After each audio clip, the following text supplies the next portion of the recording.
Property అంటే నాకు నా మిత్రుడు జ్ఞాపకం వస్తున్నాడు. ఆయన ఎప్పుడు అంటూ ఉండేవాడు, సుపుత్రుడు అయితే సంపాదన ఎందుకు, సుపుత్రుడు కాకపోతే మాత్రం సంపాదన ఎందుకు అని.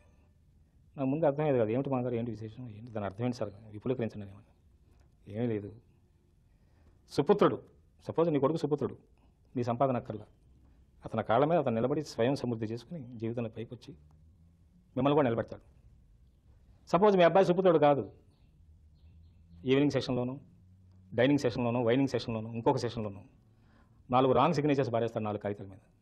ఇన్నేళ్ళు నువ్వు కష్టపడి సంపాదించిన సొమ్ము అంతా, ఆస్తి అంతా పటాపంచలైపోతుంది. అందువల్ల ప్రాపర్టీస్ ప్రాపర్టీస్ ప్రాపర్టీస్ అని ఎక్కువ మంది, ముఖ్యంగా మీ సినిమా వాళ్ళలో తాపత్రయపడుతూ ఉంటారు. నేను చూస్తుంటాను, నాకు నవ్వు వస్తూ ఉంటుంది. అంటే ఫర్ ఎగ్జాంపుల్ పాపం ఆయనకి ఎక్కువ ప్రాపర్టీ కూడా ఏం లేదు. కద్దరు పంచానో కద్దరు లాల్చి ఉంటే దాన్ని ఉతుకుని వేసుకుంటూ ఉండేవాడు, అదే ఆయన ప్రాపర్టీ. బట్ ఇంటలెక్చువల్లీ ఆయన మా అందరికంటే కూడా ఆస్తిపరుడు. అందుకే ఆయన ఎక్కువ గౌరవించి ఎప్పుడు మేము సన్నిహితంగా ఉండేవాళ్ళం, సన్నిహితులుగా ఉంచుకునేవాడిని. సో ఆయన ఎప్పుడు ఆ మాట అంటూ ఉండేవాడు, మీరు ఎక్కువ తాపత్రయపడతారు మీ సినిమా వాళ్ళు, కానీ మీ బిడ్డలను సుపుత్రులను చేసుకోండి, అంతేగాని ఊరికి ప్రాపర్టీలు పెంచుకుని బిడ్డలను బలుద్ధానం చేయకండి. దానివల్ల there is no use. Conduct your children well so that they can conduct themselves well and they will be better off and they will look after you when you are not so. ఆయన ఇప్పుడు చెప్తుండేవాడు, ఆయనకి జ్ఞాపకం వచ్చింది మీ property అంటే. అట్లా intellectual ప్రాపర్టీకి ఎక్కువ ప్రాధాన్యత ఇవ్వాలి, మీరైనా నేనైనా ఎవరైనా కూడా.